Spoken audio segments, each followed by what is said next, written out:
video number 2 for position 2 of the minor pentatonic scales. We're going to be using an acoustic to start with, just to prove that these videos aren't only for electric guitars. Okay, so I'm going to put the backtrack on here and we're going to jam position 2, which sounds like this. And we're going to see that it sounds just as cool on this guitar as on the electric.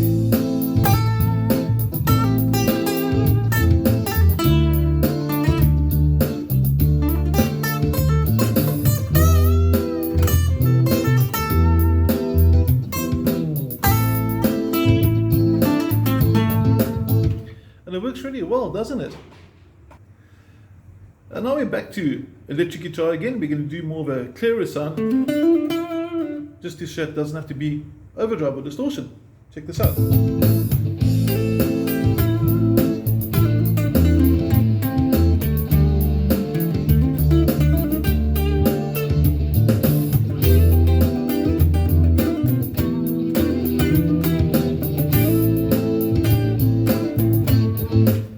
Works really nice as well. Now we're also going to look at different keys as well. For example, if we go to the key of G/E minor and we add a bit of distortion, we get something like this.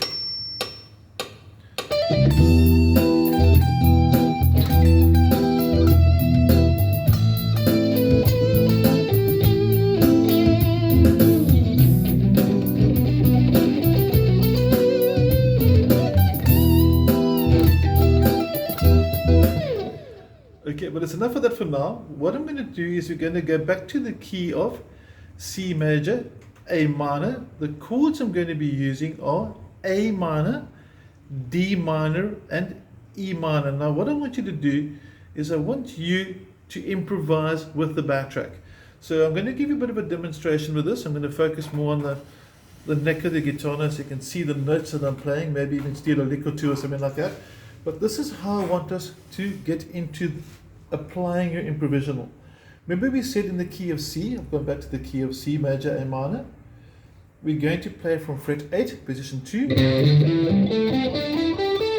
Okay, and the first thing I want you to do is just play through with the scale while the chords are playing A minor, D minor, E minor. And it's going to sound something like this.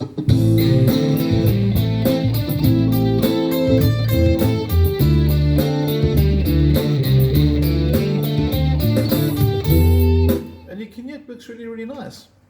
Then you start speeding up, slowing down, stopping, creating a pause, repeating that. So you do something like this.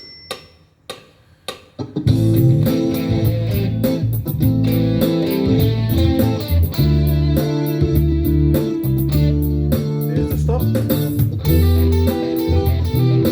There's the repeat. Another repeat. And you can hear this start unfolding quite nice. Now, just to give some ideas for repetition, for example, take 3 notes. Then maybe take it and reverse it. These are all different ways to create your own improv. Now, I'm not going to get too much into length of this over here. I'm going to go back to playing the chords now. And just to show you the chords for those who aren't familiar with it, we're going to do bar chords because they're cooler and you get more control over them. Your A minor, I'm going to play through from fret number 5. It's going to look like this. One more time for those that aren't too well versed with bar chords. A minor.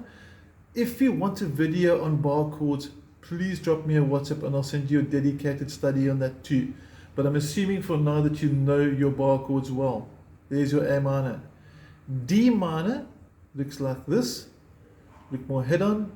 Very nice change. You're still in fret number 5. This is in fret number 5, finger 1. A minor, D minor. And then we're going to slide up 2 frets towards the body for E minor and back to A minor. And that's the sequence. The whole thing over here is for you to apply your scale shapes to this as a backtrack.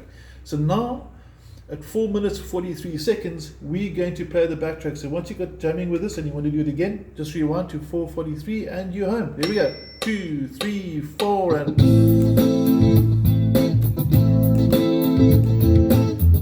minor,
8-minute, 20-second jam. It's in the key of C major, A minor, like I said. Just to recap, I want you to apply position 2, the scale you learned in this video, improvise with it, and then also position 1 from the previous video will also work with it. As we go through different videos, we'll add on different rhythms, different styles. The next one might be blues, for example, then we'll do a heavy metal one, then we'll do a reggae. But ultimately, there's no such thing really as a reggae or a blues or a metal scale. You can use any scale to any style within reason, and it's always going to sound good. Now we're going to change key because each study, like we said, is going to be in the key of C major, A minor, and then we're also going to go to the key of G major and E minor, which means our chord sequence for this key is now going to be E minor, first of all, followed by A minor, and then 2 frets up to fret 7 for B minor. So one more time, for those that aren't too well versed with the bar chords, zoom in a bit better with the strumming hand there, picking hand, fretting hand. There's your E minor at fret number 7, 2 bars of that, down to A minor, fret 5, middle finger can anchor the first finger if you want to, up to fret number 7 for B minor, and back to E minor. So it's the same type of chord structure as we just did, just in a different key, which means all your scales now are going to be still the same shapes, but we're going to play position 2 from fret number 15 or fret number 3, because we explained previously about the octaves.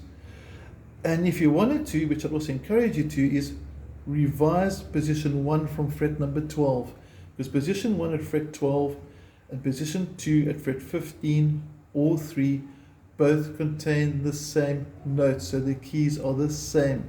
When the notes are the same, it doesn't matter which note you start on really for the key, but if the notes are the same, it's still in the same key. Okay, let's go. We're going to get it.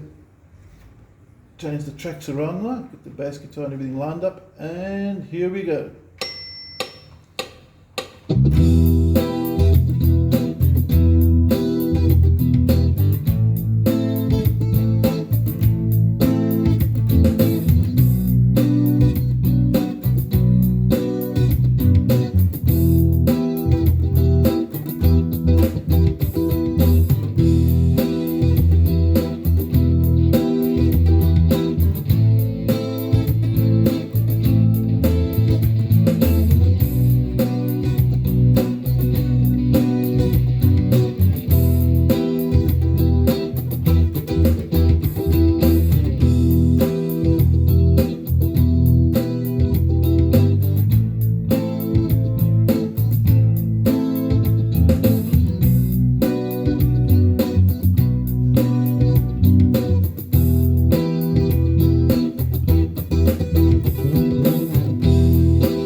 If you want to play that again, rewind to about 8 minutes 20 seconds and you can jam across again. So the purpose of this video is twofold. A, so you can play along with the scales you've learned to a blank track. In other words, there's no conflicting melody, there's no vocals. You can test out your own riffs, test out your own phrasing. You can hear what the scales sound like. Then again, it's in 2 keys. So you get used to playing in the key of C major. So one more time recap. Position 1 would be from fret 5. Position 2 would be from fret 8 if you're in the key of C major and A minor. And if you're working with the second key, you'd be the key of G major or E minor, and position 1 would be fret 12 and position 2 fret 15, or as we said, fret 3. Okay. And then practice your scales, get good with them, do it over and over again. Practice the exercises, have some fun with them, get stronger with them. Anything that makes your fingers smart, makes you a better player, and get the pinky working. Okay, and if there's any questions, or if you want some more exercises, let me know. The following video, which we'll do for next time, is going to be joining the scales together, which is quite exciting. We can see how we can do some slides. We're going to see how they're interlinked, and then we'll gradually, as we go through, expand to position 3, position 4. We'll start including modes later. We'll look at minor blues scales and do a whole lot of other cool things like that. And then just for fun to finish off with over here, I'm going to just finish off with a quick little jam, and I'm going to sort of solo all over the guitar neck just because it's fun.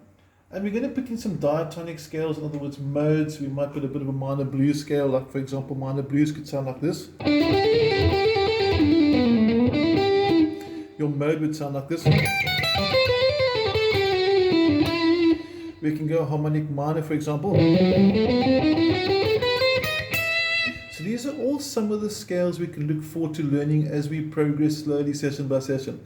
Now, to say goodbye with a bit of a jam, I'm going to do a little bit of everything inside there and just have fun in the key of G, E minor. So have an awesome week, and I hope you enjoy the little jam. Thank you.